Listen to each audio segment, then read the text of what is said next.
Bangla and English tense. আমি এখনো তাকে দেখি নাই। বাক্যে দেখা ক্রিয়াপদ বা ভার্ব, ইংরাজি সি। তাহলে সি ভার্বের ফর্মগুলো দেখে নেই। সি অর্থ দেখা, প্রেজেন্ট ফর্ম বা ভার্ব 1। সো পাস্ট ফর্ম বা ভার্ব 2। সিন পাস্ট পার্টিসিপল বা ভার্ব 3। কে দেখে নাই? আমি সাবজেক্ট বা কর্তা। ক্রিয়াপদকে কে দিয়ে প্রশ্ন করে যে উত্তর পাওয়া যায় তাহাই সাবজেক্ট। তাকে দেখে নাই, তাকে অবজেক্ট বা কর্ম। ক্রিয়াপদকে কাকে দিয়ে প্রশ্ন করে যে উত্তর পাওয়া যায় তাহাই ব্যক্তিবাচক অবজেক্ট। কখন দেখে নাই? এখনো, অ্যাডভার্ব টাইম। ক্রিয়াপদকে কখন দিয়ে প্রশ্ন করে যে উত্তর পাওয়া যায় তাহাই অ্যাডভার্ব টাইম।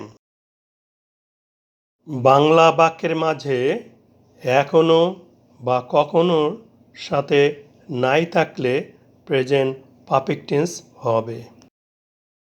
প্রেজেন্ট পারফেক্ট টেন্সের স্ট্রাকচার: প্রথমে subject plus auxiliary verb have বা has plus adverb time plus principal verb verb 3 plus object plus full stop.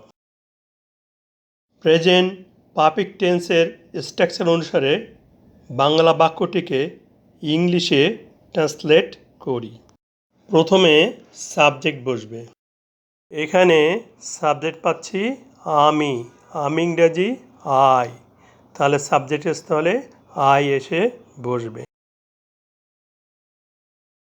এরপর অক্সিলারি ভার্ব হ্যাভ বা হ্যাজ বসবে। I first person singular number, first পারসনের সাথে have বসে। বাক্যের শেষে নাই আছে, নাই ইংরাজি নট। উহা অক্সিলারি ভার্ব হ্যাভের পরে বসবে। এরপর অ্যাডভার্ব টাইম। এখানে অ্যাডভার্ব টাইম পাচ্ছি এখনো, ইংরাজি ইয়েট। ইয়েট অক্সিলারি ভার্ব ও প্রিন্সিপাল ভার্বের মাঝে বসবে। এরপর প্রিন্সিপাল ভার্ব ভার্ব 3 বসবে। ক্রিয়াপদ বা ভার্ব পাচ্ছি সি। সি ভার্বের ভার্ব 3 সিন। তাহলে ভার্ব 3 এর স্থলে সিন এসে বসবে। এরপর অবজেক্ট বসবে। অবজেক্ট পাচ্ছি তাকে, তাকে ইংরেজি হিম বা হার। তাহলে অবজেক্টের স্থলে হিম এসে বসবে। হারও বসতে পারে। বাক্যের শেষে ফুল স্টপ বসবে।